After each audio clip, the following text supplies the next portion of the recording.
One of my icebreakers is going to be, Hey, so excited to see everyone again this week. Thank you guys for joining us, those who are coming back, those who weren't here last week. Just a really quick overview of what we're trying to do. We just really wanted to start a platform and a space to have open and honest conversations.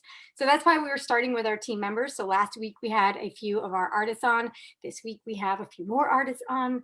We want it to be a courageous and honest space so that people can really say what they're thinking and not feel like there's judgment. I guess I'll start with just introducing myself. I'm Rebecca Steele, co-owner of Lucy Black Entertainment, violist, musician. Now we're event professionals. I'm Lauren Bertel. I'm the other co-owner of Lucy Black Entertainment, violist, musician, and curator of talent. What up, y'all? I am Aijne Williams, aka Scope. I'm owner, operator of Upper Octave Productions, which is a live sound company. I'm sitting here on my phone trying to start a watch party so y'all can see from my page as well. But yeah, go Lucy Black. And we got a couple other people on. I'll let them introduce themselves in a little bit. But first, just like last week, I want to get to an icebreaker. Kind of helps let down some of the guards. It helps kind of clear up some injustices and inequalities, and gives a good visual representation of, some racism and some mistreatment toward certain races and genders and stuff like that. So let's go ahead and get into this icebreaker. I haven't really, that's funny. I just said icebreaker. Interesting. We'll get to that song later. Anyway, I haven't really revealed to everybody yet all the questions, but I'm gonna get into them right now. So if you guys can see me and hear me while I set this up, I need you to put both hands in the both hands in the all fingers up. Cool. Everybody ready? You at home, you wherever you are watching and listening to me. All right, I'm gonna get into the first question. There's quite a few, but let's see how this goes. Hold on. Hey, Aijne. Yep. So we're not posting in gallery mode right now because of some technical difficulties. So cool. In terms of keeping our hands up, is there a way maybe we can go around with each one or say something if you put your finger down? Does that sound like a good plan so everyone can see if someone puts a finger down? Or maybe at the end. Yeah, at the end, let's see where we're at the end. And I also want people to participate that are watching. So it's more so for them as well. So I apologize for the difficulties, guys, but at the end, we'll go around and kind of check the finger count. So let's get into this real quick. You guys can participate here with me, and then we'll go around and see who has fingers up. So I would like you to put a finger down if you've been told to go back where you came from. Ouch. Also put a finger down if you've been threatened solely because of your race. Put a finger down if you've been told you are attractive for your race. That's a rough one. Put a finger down if you've been a victim of violence because of your skin color, solely because of your skin color. Next, put a finger down if you've had fear in your heart when being stopped by the police. That's a repeat one from last week, but it's so relevant for right now. Once again, if you have had fear in your heart while being stopped by the police. Put a finger down if you were taught from a young age how not to get killed by the police.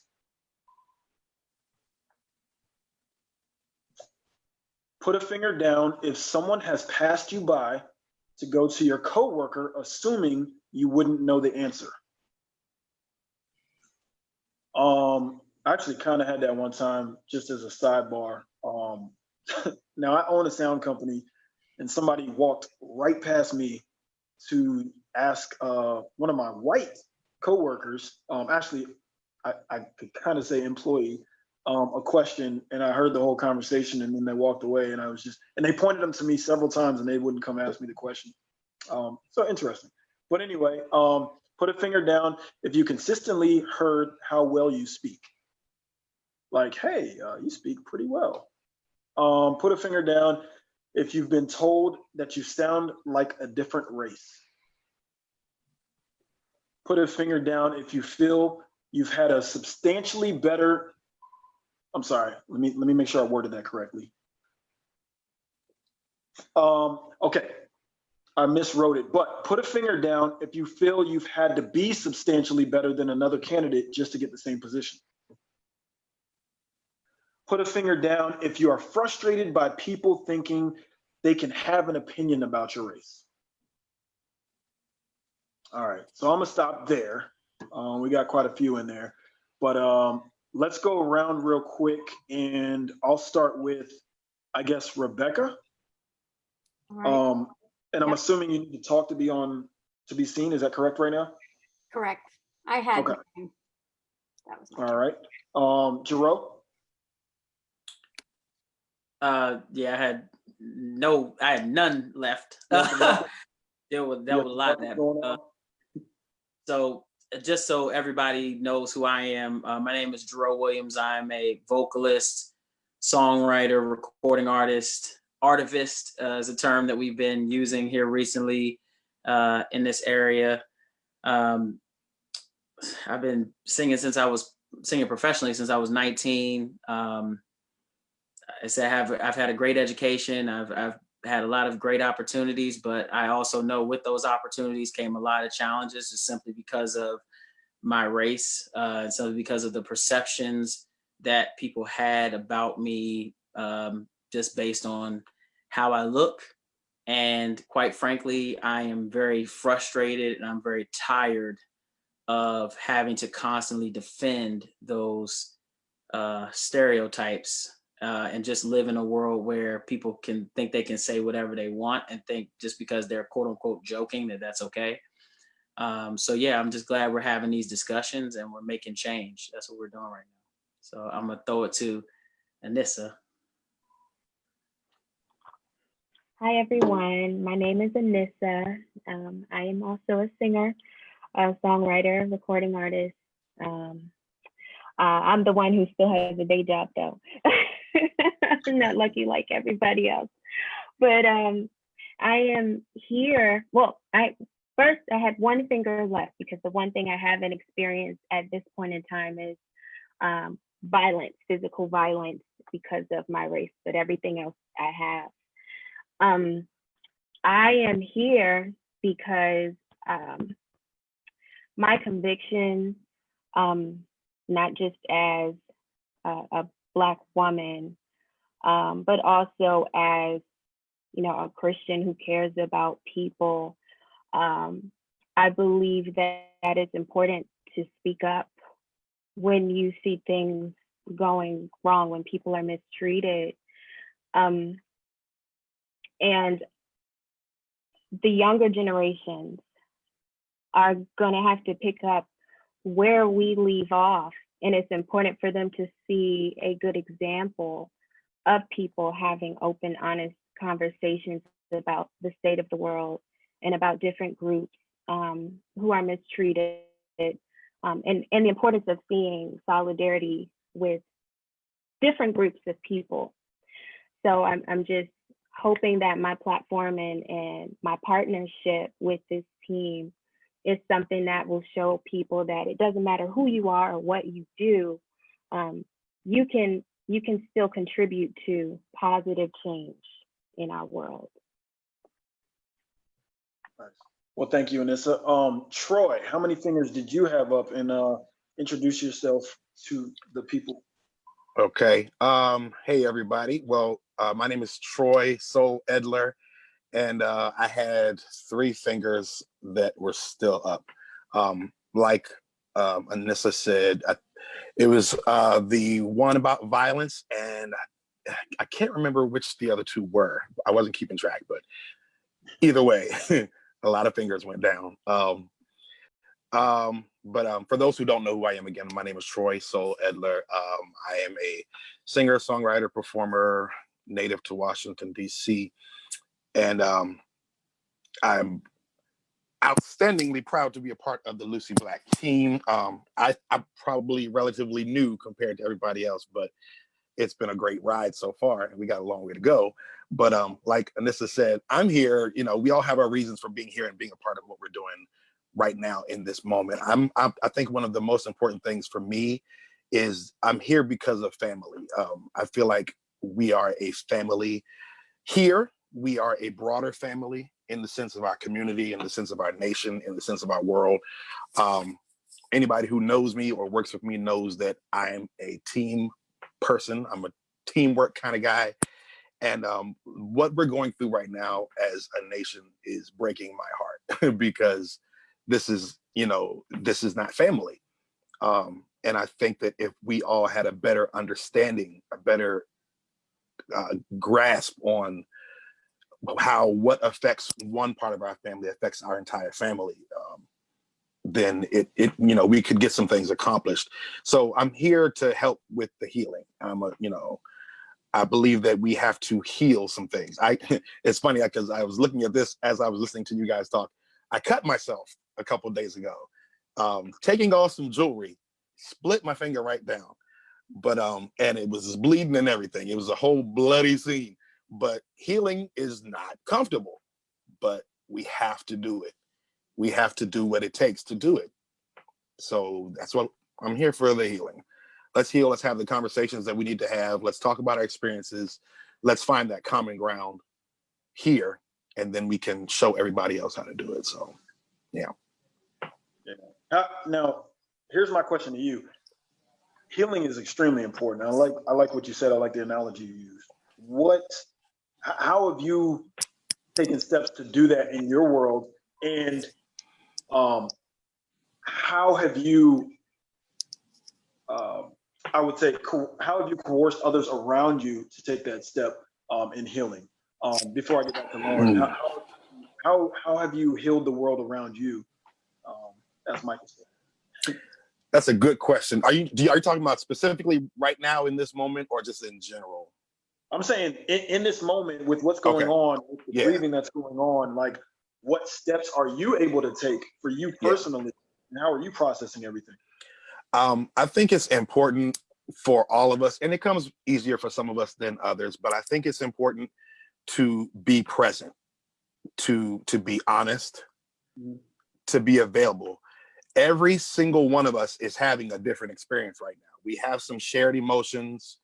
We have, some shared frustrations, but everybody is dealing with this differently, like death, like celebration. Everybody deals with it differently. I think it's important to be honest about how you're dealing with it, be open to how other people are dealing with it and processing it. And then, just like if somebody needs to talk, I try to make myself available to talk.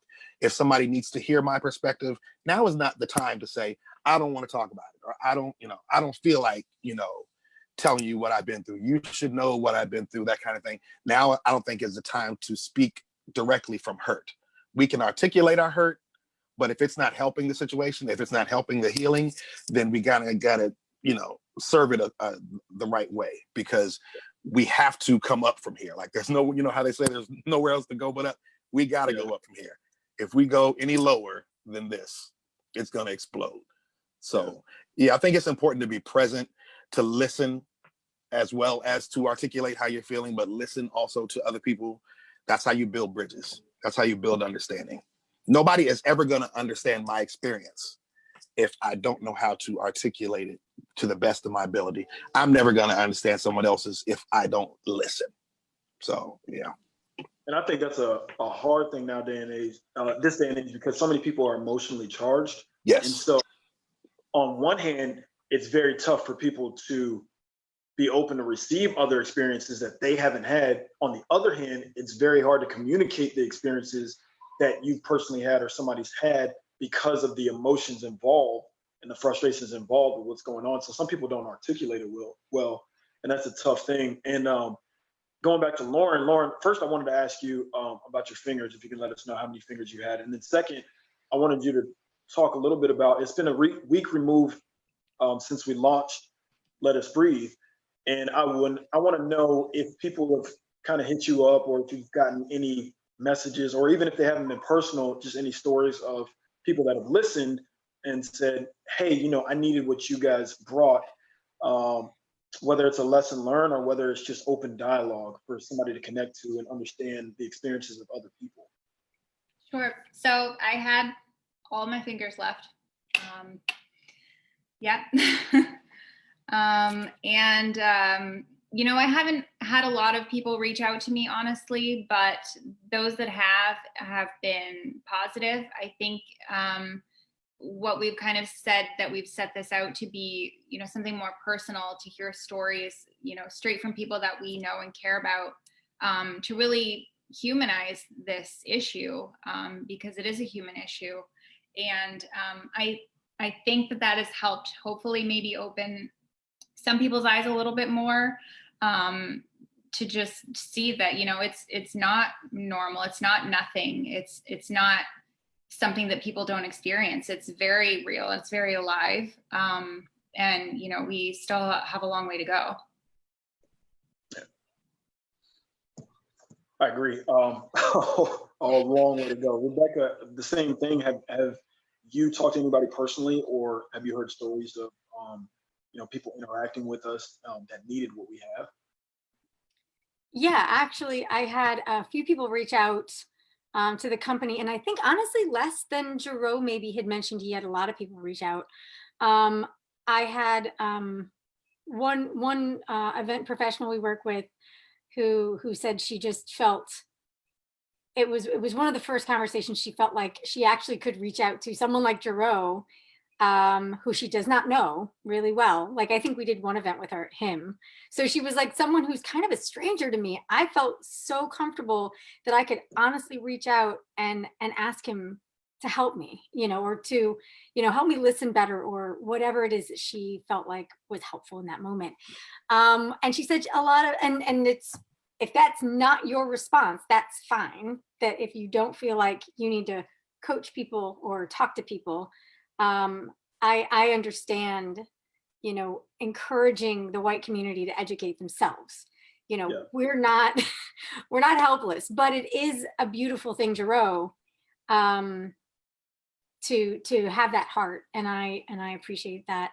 I also heard from a past singer who worked with us, who's still a very dear friend, and he's older, so he's gonna shoot me after I say this. He's in his 60s, but he wrote me and said he actually had to hop off because he was so emotionally overwhelmed, because this is something that has happened before, and having been in the entertainment world for so long, was so touched and upset, and rightly so, that this is kind of the first time this is happening, which I've also been like, how did we not do this before? How did we have to wait until another murder happened that we thought that this discussion was relevant with our team? So that's my answer. Yeah. Jarreau, you have been passionate about this particular subject, and what happens is we feel when people don't speak up, that the issue is not important enough for them. And I've had personal experiences in my life where people have gone silent, and some people don't know how to navigate things. I understand it. Some people don't know the language. I get it. Some people haven't experienced certain things, so to them it's foreign. I get certain things, but without going into too much detail of something we talked about in the past, I want to throw it to you on where you are with people not speaking up and why you feel the way you do about that. I'm sick to my stomach, honestly. It's something that I have wrestled with for the past, you know, we're in the third week of this now. This was like Memorial Day. And I've seen people be very vocal about, you know, making sure people are okay about, you know, coronavirus or whatever else crazy thing has happened, or, you know, people losing their jobs. And, you know, all of us have kind of witnessed that, kind of having to take our plan B with COVID and all that kind of stuff.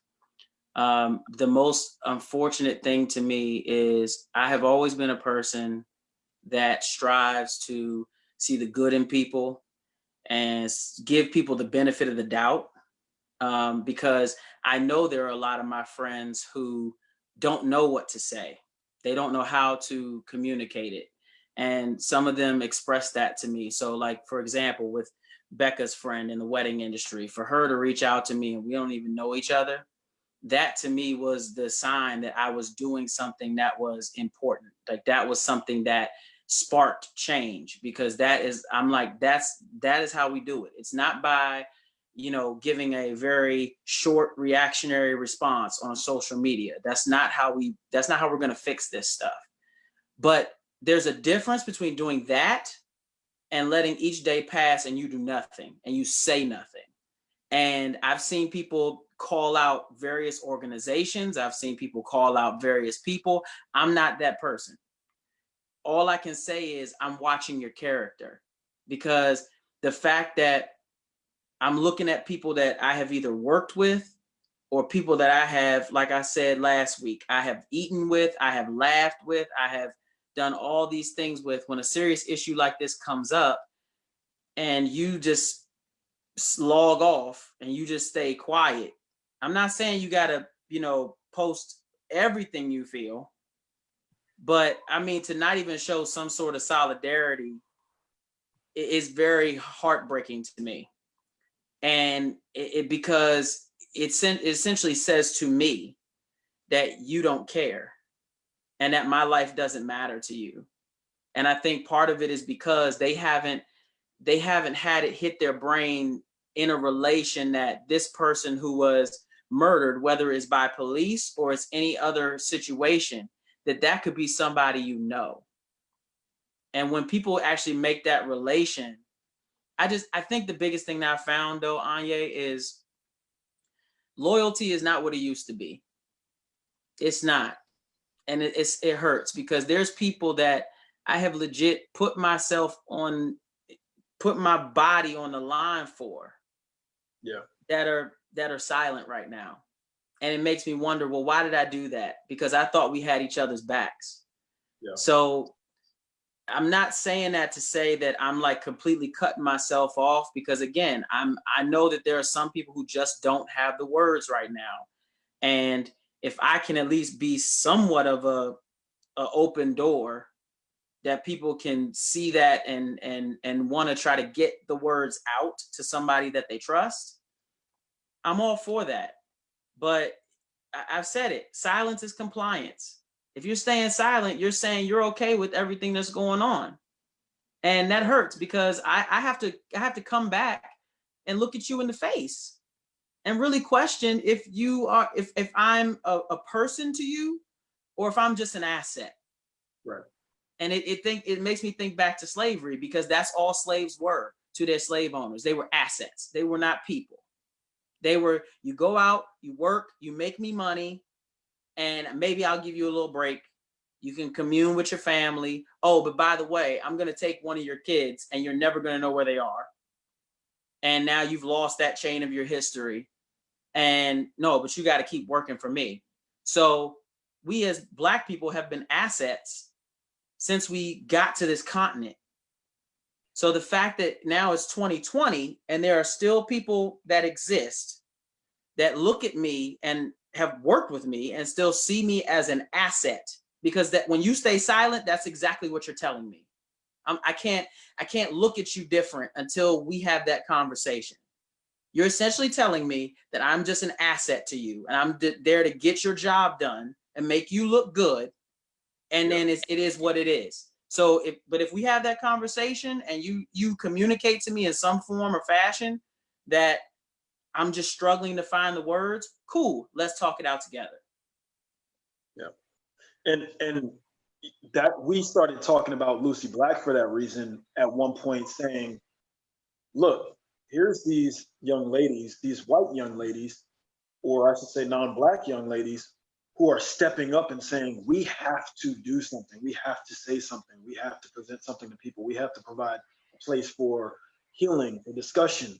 And they're doing this because they can't stand by and let their team members continue to hurt without them, because they care more about them than the dollar. And that's the frustrating part, is there's so many agencies, not just agencies, but there's so many businesses that if they say something, their pockets will hurt. Simply put, if they say something, people will run from them because there are differing views. They will automatically split some of that revenue. And the issue is they can't overcome that. They can't rationalize that. They can't put the importance on their people over a dollar. And that's a problem. Like, I get it, but that's wrong, period. And that's why, I applaud people like Lucy Black, like yourself, for stepping up, like Anissa and Troy for being on as well. Jarreau, go ahead before I throw it real to, quick, because I don't want to dominate this. I mean, like you said, Aijne, I've just been really passionate about this subject because, again, it's a people thing. It's not just a dollars thing. What we have to understand in this new age of business is you need people in order to get the dollars. You cannot have dollars without the people. Yeah. This is not, you need consumers in order to sell the product. But in terms of this, what we're talking about, it doesn't matter if your organization is 2% or 95% African-American. Fact of the matter is the Black community is hurting, and there is somebody in your organization who is hurting. Yeah. And they need you to be either the leader or the representative that you promised you would be when you gave them the job. That to me that's the most frustrating thing. And it just goes to show how deeply cut this is in our society. The fact that we can't even, we're having this discussion in 2020 about a specific group's life mattering. And there's all those people that say, oh, well, all lives matter. No, they don't, because if we're not even acknowledging a people who have suffered for centuries and now all eyes are on it and you see it and you still can't acknowledge it, or you want to deny it, that says so much. It just proves that all lives don't matter until Black lives matter too. Yeah. That's what it is, man. Yeah, I want to get deeper into that, and we will. But I have a question real quick. The question says, how do articulating hurt and speaking from hurt differ? And I want to start with Anissa. I'll repeat. How do articulating hurt and speaking from hurt differ? And if you have a personal example, Anissa, of you doing so, speaking from hurt versus articulating hurt, if you have a personal example of either or both, if you could share as well. Okay. Also, I do. Oh, I just want to make sure everybody knows. Listen, please send questions. Please send comments. We see you guys. We want to make sure that we're here for you as well, just as much as we're here for each other. So please do. I see a lot of people saying, preach and applause and commenting, sharing. We'll give you guys shout outs in a minute, but I just want to make sure you guys are involved with us and you are sharing your questions. We'll get them answered as much as we can. So Anissa, back to you. Sorry. no problem. So, okay, you can hear me. I want to make sure I unmuted myself. I do want to start by saying the emotions that a lot of us are feeling, particularly in the Black community, that you have every right to feel the way you do. There's a lot of hopelessness, feelings of hopelessness, feelings of rage, sadness, the whole nine. I recently had an experience, and this was last week. I work in healthcare, and I'm the only Black person and the only Black woman on my team. And we're pretty close. We talk about a lot of things. We've talked a lot about racial issues, but it was pretty hurtful that only one of my coworkers actually reached out to ask me how I was doing, and it was through the company chat. And I said, I struggle professionally with how to answer that question, because it feels like there's a tornado or a hurricane inside of me. He has my number, and this is a white coworker. He texted me. He said, "Well, we're in text. You don't have to be professional here." Now, my emotions were pretty heightened because I have experienced a lot of racial discrimination, gender discrimination. I'm in an IT department as well. So I'm constantly having to fight just for people to hear me, for me to be credible, because I may not have this skill, or they assume that I don't know what they're talking about. I'm dealing with that on a daily basis, and I've dealt with that for years. So with all of that going on, I told Rebecca and Lauren that there used to be an escape for me. When I leave work and I put this nonsense aside, I can have a somewhat normal life when I get outdoors. But now it's not. Everything is all in your face. And so what I deal with at work is just exacerbated. And I'm charged up all the time. So in my message to him, it was pretty lengthy. We had a pretty lengthy conversation. It actually moved me to tears, because this particular day I had it up to here. I've been walking around anyways with a lump in my chest and in my throat. It's just so much I'm feeling. But I explained to him that, I said, the best way for me to explain is that I'm hurt beyond words, really. I come into work, and I'm working from home, but I log on to work and I am trying to focus on these different tasks I'm handed while working with people who don't even have to be bothered with what else is going on in the world, and they're functioning normally. So on one hand, it's hard for me because I'm in pain. You know, it's affecting how I'm physically operating with that lump in my chest, ready to cry at the drop of a hat, and still having to answer to these, what I consider to be just really simple, lame, not so important requests, and feeling like I don't have a voice anyways. And then in my company, there was a statement that was released to everyone about what was going on, and it wasn't really specific. It kind of sounded like a hurricane relief message. No people were named or anything like that. So it kind of felt like it was like, okay, we have to do this for PR purposes, but not because we actually care. And so I mentioned, I said, and you know, to be dealing with, like, kind of having like a dual life, you know, outside you're in a war zone, when you come inside, you're carrying all that weight from outside and still trying to work. And then somebody reminds you from the top that, hey, you know, we know things are going on right now.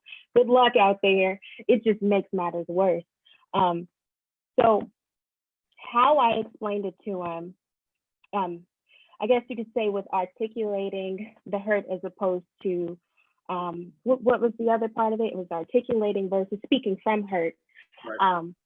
Even though, and he didn't know that I was crying as I was texting him, I didn't, I guess you could say, act on my emotions, because there was rage in there. Yes, I was sad. So I was speaking about the hurt. I was talking about it, but I wasn't like, I'm so sick and tired of y'all for just acting like the rest of the world doesn't matter to you. Like, I didn't put him in his place. I didn't take that opportunity. And it probably helped just because he reached out, and he was the only one. And I was hurt also by the fact that nobody else had. So just explaining how I felt, and his response was really something I needed, because I had been feeling like nobody, like, so I do all of this for you all, because I'm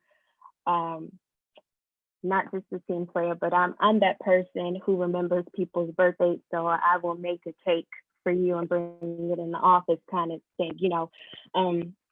So just the fact, I really took it personally that nobody cared enough to reach out except him. But I didn't want to lash out and really show my rage. I just told him how I felt in general and what was going on and how it was affecting me. And I really did feel some kind of, once I got it out, actually, it felt better. And his response back to me, he was like, you know, I will never understand how you feel. But I didn't feel comfortable, you know, just sitting back and not saying anything. And that spoke volumes to me. Yeah. Because I know that on the other hand, I would have done the same thing. Yeah, it's a very tough position because, like, for me, I've had numerous conversations, and for me, where the position I come from is, it would be like I'm a sound engineer, right? There are very few female sound engineers. I mean, there's a lot of them, but by percentage, there are very few female sound engineers. I can't even. It's sort of like Lucy Black in a male-dominated industry. I can't fathom the things that they go through, or the looks that they get, or the lack of considerations they get because they're women. Like, that's not in my. I'm not a woman, so I don't ever have to sense that. I've never experienced it. It's not something that is in my radar.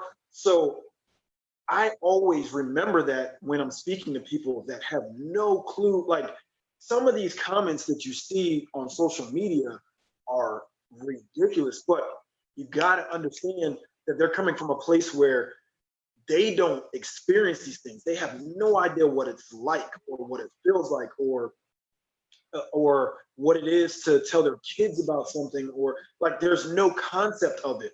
So their opinions and perception is going to be completely different based on something that they haven't experienced. And so the reason I say that is because I try to articulate the experience to people and explain to them why we're coming from the place we're coming from, and why there's so much hurt and damage over the years, without lashing out in that pain to them. Because although I find it sad that they don't care or don't understand, I also understand that they will never understand. Even if they do care, they will never, ever understand, ever. It's something that they cannot do. So they can't respond the same way. That's one of the ways I articulate the hurt. And I know that speaks. I want to go to you in a little bit, Rebecca, because I wanted you to touch more on that inequality that you guys experienced. But Troy, I also wanted to throw it to you real quick. As far as being able to articulate, is there like a different way that you're able to articulate the hurt without involving the hurt?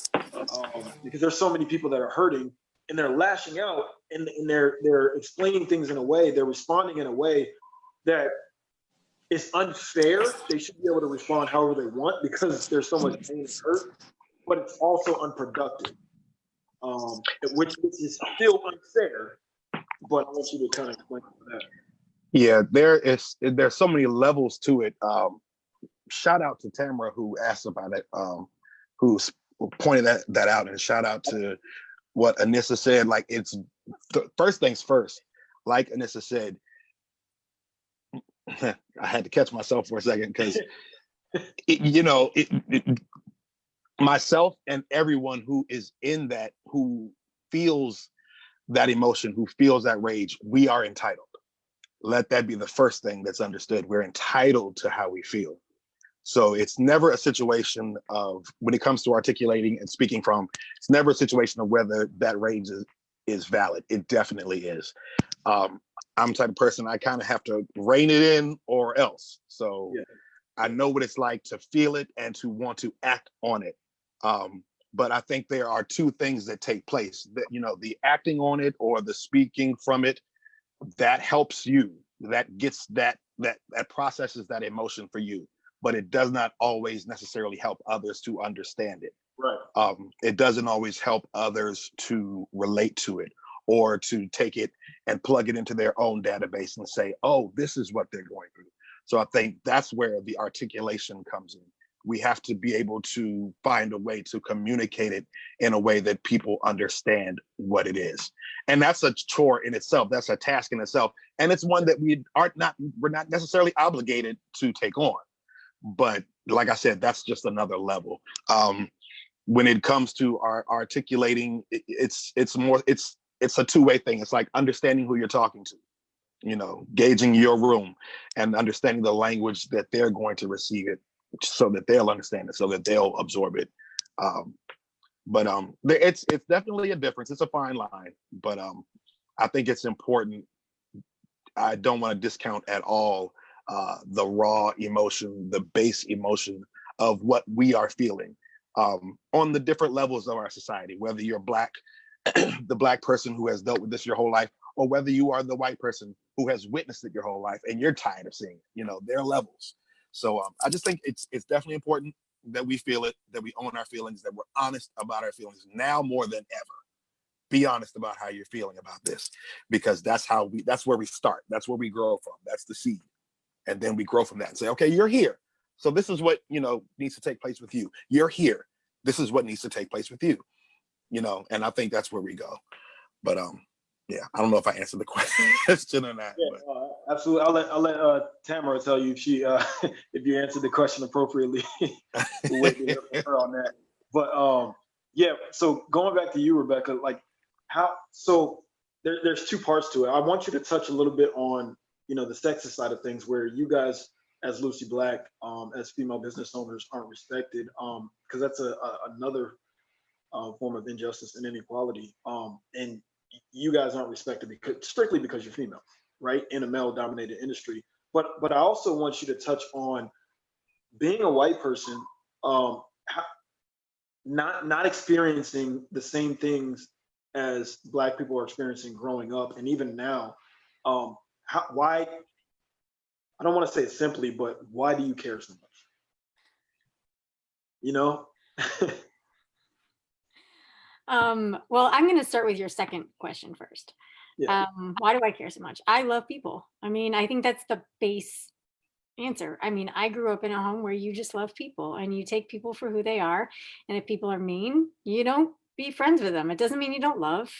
You might not like someone, but you still love them. And, you know, we're in a people business, and I don't think I would be if I didn't love people. And then specifically with what you were asking about the gender issues, which I think is something I've been thinking a lot about, and actually something we thought about when we started Lucy Black. We knew we were one of the few entertainment companies owned by women. And that's part of why we wanted it to be an empowering name. So young women of all creeds and races and orientations could see Lucy Black as something to stand behind. Like they could own it as something that stood for their voice, even though it's not our names. I mean, obviously. Actually, you can see that little picture back there. That's the dog, Lucy. Random. But one thing we did see, I would not say that the entertainment companies don't respect us. I think that we've earned respect. And I think that's something that's sad that we had to earn. But I would say that, you know, we've had, especially when we started, we had a lot of snide comments. I think people also think we're a lot younger than we are. We are not in our 20s. Just I'm gonna clear that up. We're less experienced than we are also. Yeah, I mean, I think a lot of people think we have a lack of experience. So there's a lot of factors here. We're also very smiley, happy people. So people tend to take you less seriously. And I think that's part of it. And you know, we've had, you know, the secretary comment, we've had different things like that. And I think one of the ways that we learned to deal with it and gain respect is, and as I think about it, these aren't great ways to do it, but I have gotten really good at helping maybe a male counterpart or someone I work with think that whatever we're gonna do, that the idea I come up with is their idea. I'm really good at that. Like I'm good at stroking egos and letting you think that this is gonna be a great idea. But and it's terrible. What? Rose giving you big eyeball. I know he is. I know. And it sucks because that is a tactic of how I just learned to function in business. And, the only reason I put a finger down earlier was I have had people go around me for an answer. And I've actually had a lot. So I think that's one thing, like you said, it is a human issue. And I want to have, in the future, we want to actually have a focus on that, including how not just women are discounted, but more so women of color and minorities. And that's a really tragic thing. And I know, I think it was with Anissa and Jarreau the other night when we spoke, I think people forget that when women won the vote, Black women did not. Like, people don't talk about that. And it's a real thing. And so that's, did I answer your question? I actually, I think I did. Yeah, I mean, there's many ways to answer a question, but absolutely touched on it for sure. So here's what I want to do. I'm gonna pivot a little bit. Jarreau, I'm about to throw it to you. Before I do that, I wanted to give a shout out to Tamara who asked the question. Please, guys, keep questions coming if you have any comments. Shout out to Joyce, Carolyn, we see you. She's giving a lot of love to Rebecca. I was gonna say something, but I'll keep it light. Hey, Aijne, I just wanted to say Joyce is my mama. Hey, Mom. Joyce. Hey! What's going on, Joyce? Mama tuning in. Mom, you didn't tune in. I'm gonna send her this video, and I don't know why she didn't tune in. That's a little bit racist, Mom. But anyway, Sharice, shout out to you. Is it Dita? Dawn, we see you guys. Make sure you comment. Mary, I see you. Get your questions in if you need to. And Steele family members. Mary's part of the Steele family. We got a lot of Steeles tuning in, I think. Love it. So what I wanted to do, Jarreau, I wanted to ask you about, and you can kind of take this whichever way you want, but I wanted to ask you about. I'm gonna take it 100. I want to ask you about Black Lives Matter Plaza. Ooh. If you know what I'm talking about. Did you see the writing on the street that was sanctioned, and how do you feel that's been received, and how do you feel that's gonna be received going forward? And do you feel like it's a positive thing? Well, I definitely think it's a positive thing, because I just read today a story. Oh man, I want to say it was either Charlotte. It was another city that did this very same thing. They chose one of their streets and painted Black Lives Matter on their street, on one of their main streets. So you can definitely tell that the message was being reciprocated. And I think, again, it has a lot to do with everybody being home during quarantine. And now that people are just way more aware. Now the comic in me was looking at the sign and was looking at the street, and I'm like, if we start driving again, am I gonna know what side of the street I'm on when I make that turn? I'm gonna see all this yellow, and I'll be like, am I on the right side of the street? Don't tell me nobody else thought that. But on a serious note, I received it a couple of different ways. One, I was floored when I woke up to that. I woke up to it, and that was the first piece of media that I saw, and I was like, whoa, okay. And while part of me was very proud, I was very proud of the bold statement that was made. I mean, given what we've seen in the media and what we've seen on Twitter recently, just about people's perceptions about what this topic means to them, and what the meaning of rioting and looting and protesting, and how people are kind of meshing all three together, and they're very different things. I thought it was a very strong message. Part of me did think it was a big middle finger to the president. I just got to state it for what it is. but then I also noticed that Black Lives Matter, the actual movement, came out with a statement pretty much disagreeing with the choice. And I immediately kind of said to myself, like, oh gosh, okay, now they're gonna see, well, Black Lives Matter doesn't even agree with it. So, oh, what was the point? No, it's not to say they didn't agree with it. Yes, they thought they were kind of showing off a little bit. But the main thing that they're also trying to point is, don't just put up this big, bold message and don't follow through on policy. Because again, that's the biggest thing with all of this. None of these things are going to matter. None of these protests, no matter what you paint on the street, none of it is going to matter if you don't put the policies in place to change what is happening. And that is what I hope will flourish because of this big presentation. It will be a reminder to people of what happened during this time, because let's be real, 2020 is a history book in itself. Like, it's not a chapter, it's a book. Yeah. We are changing history right now. These are the things that you read about 40, 50, 100 years later. They're going to be talking about some of the things that happened just in these first 6 months of 2020.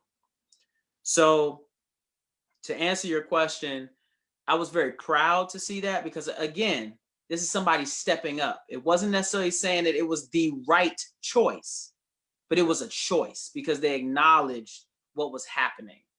Yeah. And so I was very proud of that. But again, I also understood where Black Lives Matter was coming from when they said, hey, you're doing this talking right now, you're doing this painting, let's get these policies changed too. That's a good point. So Anissa, I wanted to ask you, like, because so many things are changing now on the grassroots level, we're roughly 3 weeks removed. Are you feeling the same way? Are you feeling optimistic? Are you less angered? Are you, like, where are you with everything now? Do you feel kind of the same as where you did 3 weeks ago?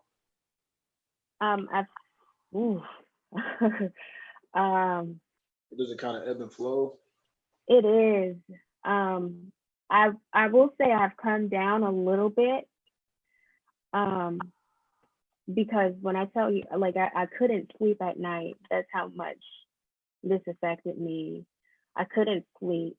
It was difficult to function at working. And I became proactive, and I got therapy. I restarted therapy because there's so many things going on, and the truth is, just with the pandemic alone, like, this is something we've never experienced. Nobody really knows how to handle it. And there were some things happening during that time that just affected me. I was in fear of getting sick. I was in fear of thinking that somebody I know might be sick, somebody might die. And so that was already a thing. And then adding this, like, oh, so there's a pandemic and now I have to worry about being killed still by white people, like, just so many different things. And so I've started just implementing things in my weekly lifestyle that could kind of help curb some of those emotions and process them in a healthy way. One of them is with therapy. The other is I started taking very long walks for miles when I get off work, and I'm not back until like night.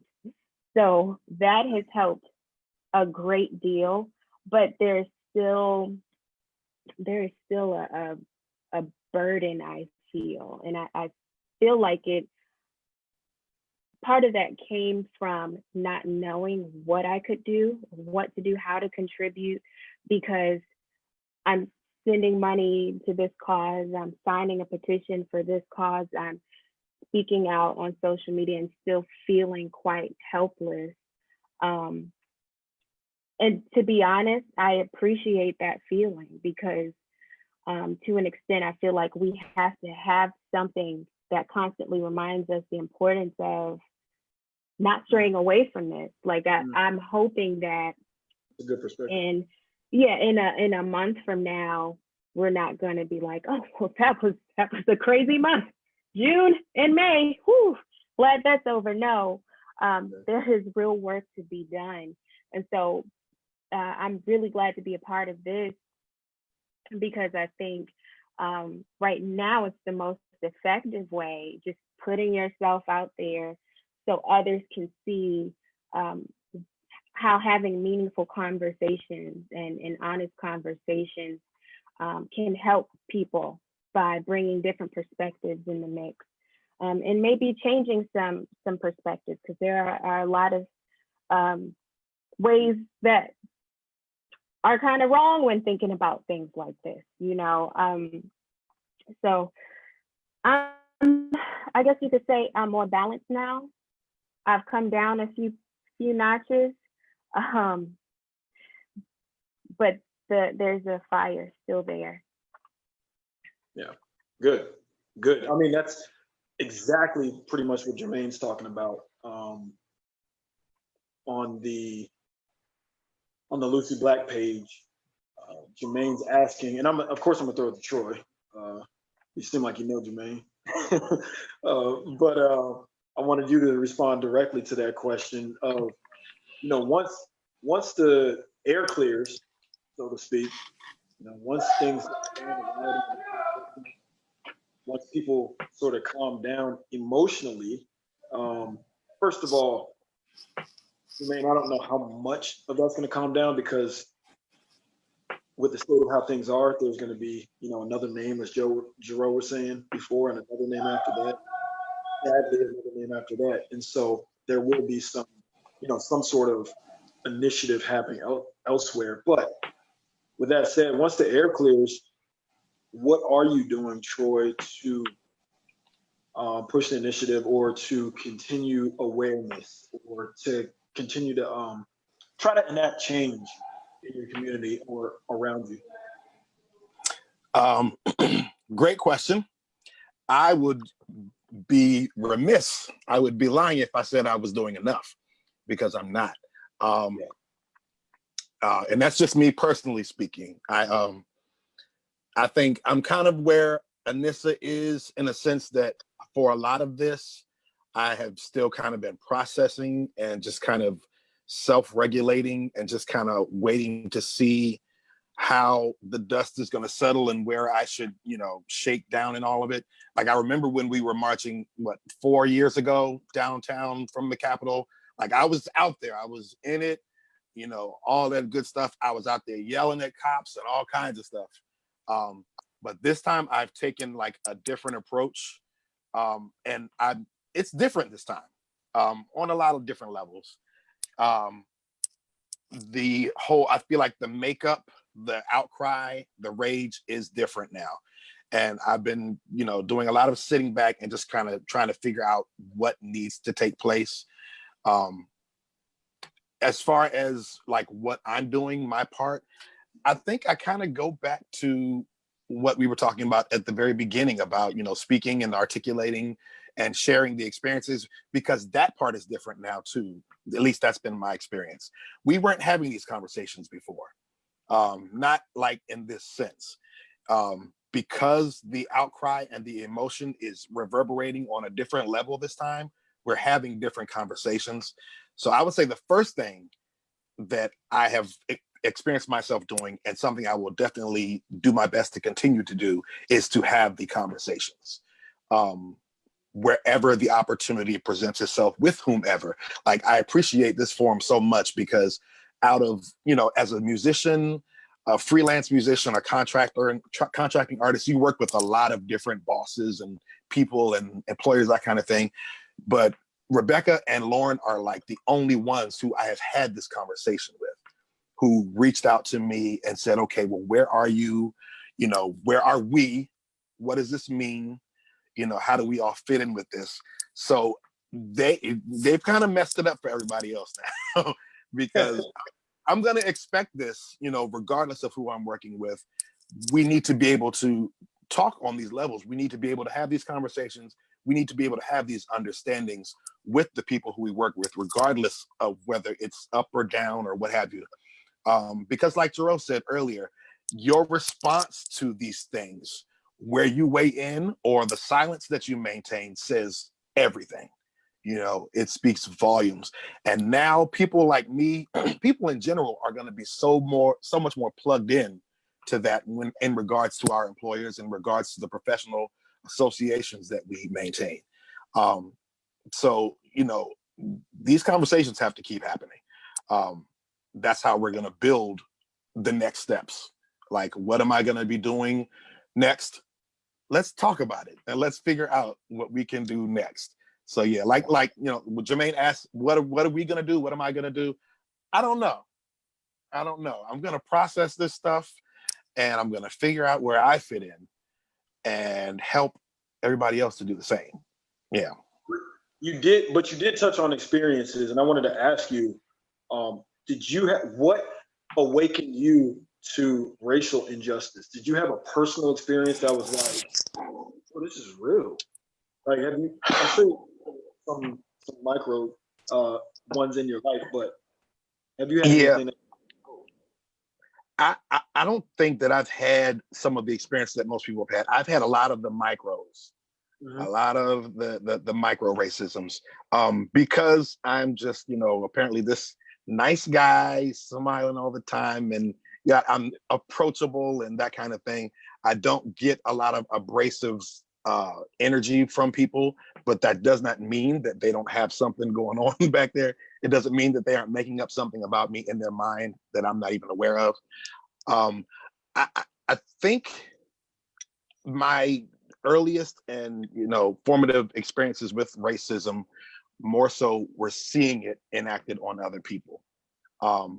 Like Rebecca, I'm a people person. I just love people. I love the uniqueness of people. I love the fact that there are 6 of us on this call, and each of us is a completely different individual with our own idiosyncrasy. I love it. I'm fascinated with that stuff.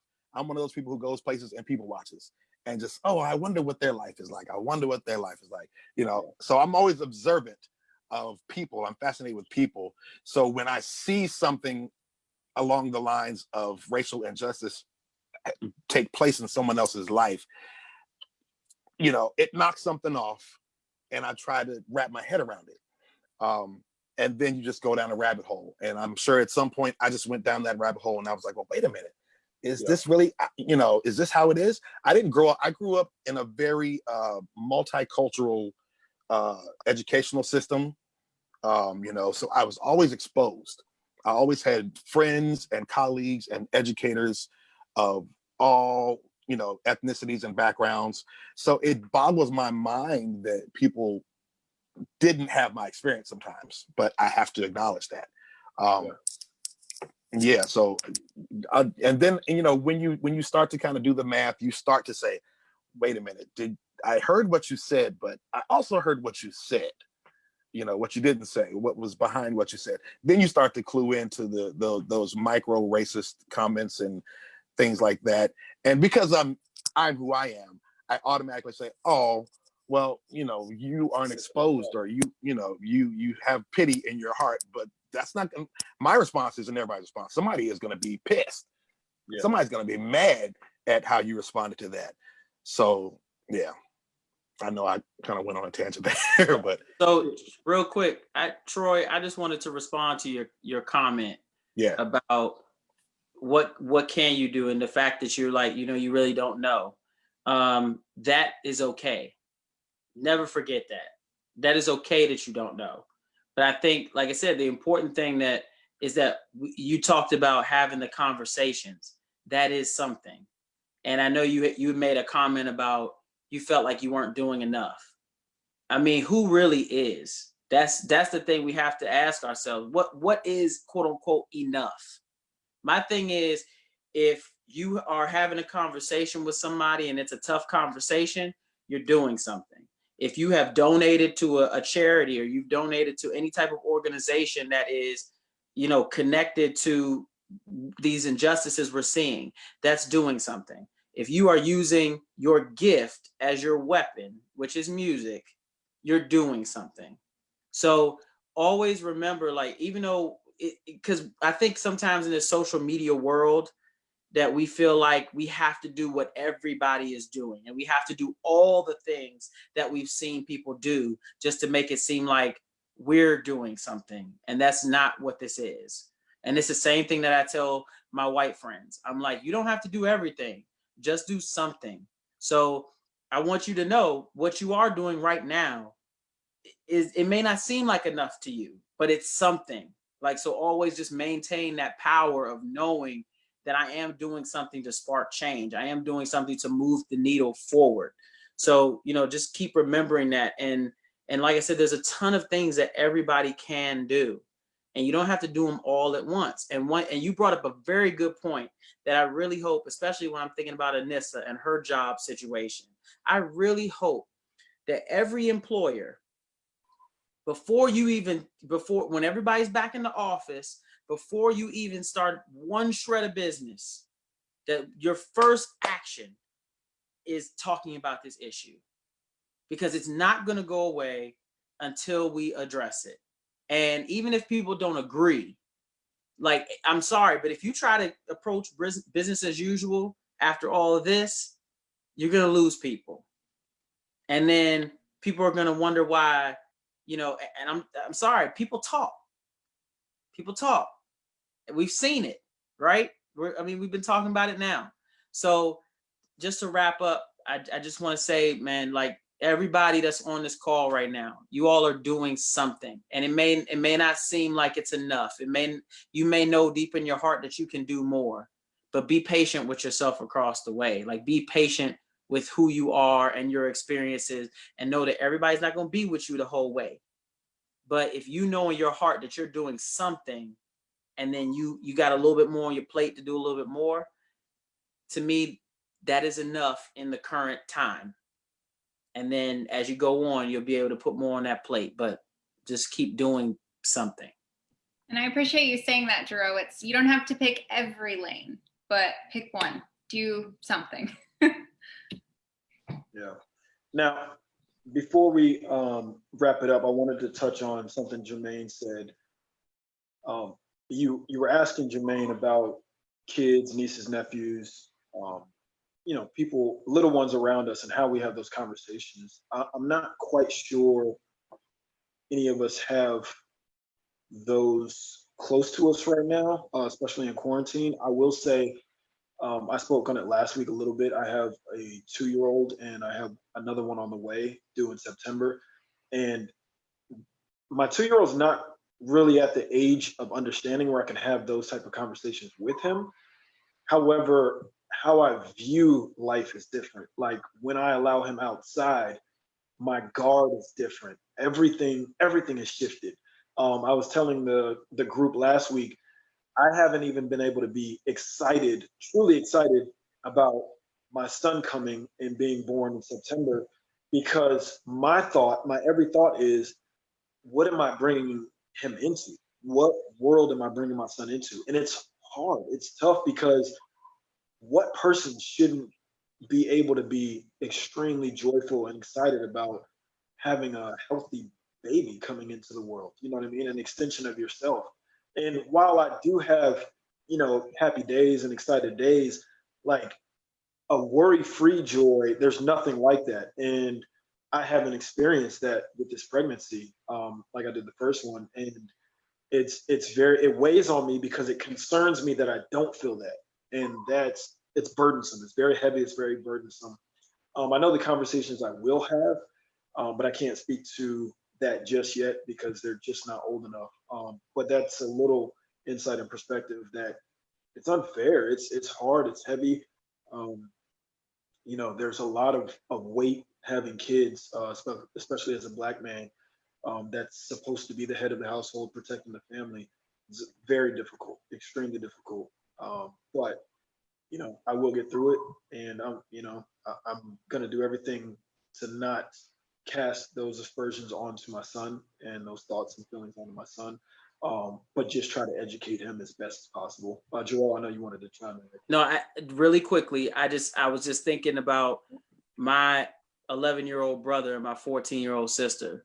I'm far and away there's a big age gap there, but I almost see them as like my children in a way, because I've seen them grow from the very beginning to where they are now. And even though both of them are going to next levels of education, it's hard for me to be excited about that, knowing what's going on in the world right now, because like I said, my brother has Asperger's. So I can't even imagine if somebody looked at him the wrong way, not just because he's Black, but because of his condition, and they don't understand what his condition is. And so then they're acting in a moment of prejudice against him because of that. Or I think about my sister, who has grown up in a foster home and all the stuff that she has dealt with.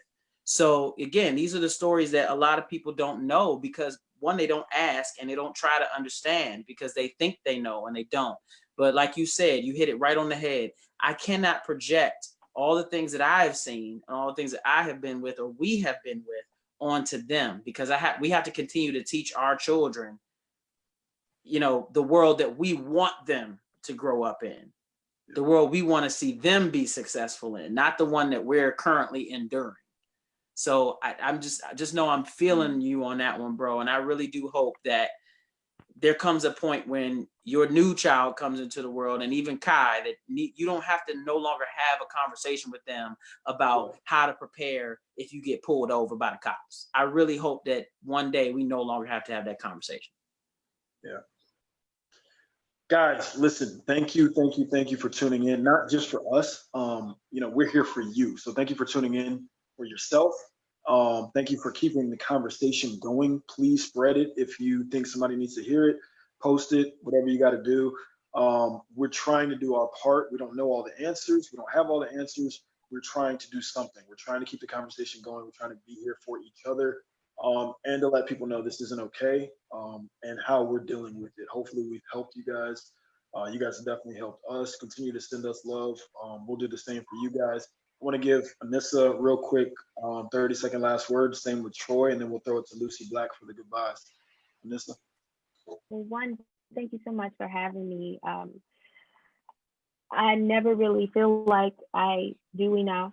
And a few conversations we've recently had outside of this, Jarreau has kind of helped to guide me with his experience, and he's really taken a plunge, nose diving into a lot of difficult things. And that has been a huge support for me. Rebecca and Lauren, thank you so much, because you've been a pillar of strength. You are really the first people that reached out and allowed us to vent and scream and cry, and that really meant a lot, because that particular day for me, when we first got together, I was on a quick decline. And it brought me up from a place, and I saw hope when I saw that other people cared and desired to share a platform like this with others. So thank you. I'm gonna pass it to Troy. I don't know what to say. It's fine. No, yeah, I just want to say I appreciate this, guys. This is significant. Like I said, this doesn't occur to everyone to have this discussion. It doesn't occur to everyone to open this platform. So I definitely appreciate it. I take all of my professional associations seriously. You know, I don't take them lightly. And to have linked up with Lucy Black when I did, I didn't see this happening down the line. I didn't see us being where we are, but I'm so glad that, we're family now, that I'm not just finding you guys, that we're here now and we have the relationships that we have. I really appreciate this team, like everybody on the call and everybody who's not on the call. Let's just continue to be there for everyone, for the whole team. This stuff is going to be easier for some than it's going to be for others. So when someone doesn't necessarily open up their mouth to talk, reach out and say, hey, how are you feeling? What are you thinking? That kind of thing. Because like Anissa said, it might make all the difference in the world. It starts with caring. So it matters that we care about each other and care about what's going on. So let's start with that. and then I think the rest we're gonna be okay. But yeah, love you guys. Thank you. Rebecca. Sorry, I just wanted to end saying, thank everyone for coming back this week. We've posted the episodes. We'll have it again also on a landing page on our website, where we also have a handful of resources. We'll be adding to those as we go. We'll also keep everyone posted on the next steps on what's happening next. I know we can't physically all keep this up weekly, but we're going to try and keep things going. And even if we move down to every 2 weeks, once a month, we want to keep this going as long as we can. So Look out for the concert. We got I was just gonna say. like, it's not really set yet, so I wasn't sure if I should say anything. Yeah. But we do music. That's what we do. We got a dope concert coming for y'all, virtual concert, so you can sit there, listen to some awesome tunes. And yeah, what do you want to say, Lauren? I was just gonna talk about the concert. We're still working on it, but it's we're calling it our concert for healing, to really give back in the way that we know how best to give back. So keep an eye out. All right, y'all. See y'all soon. All right, thank you guys.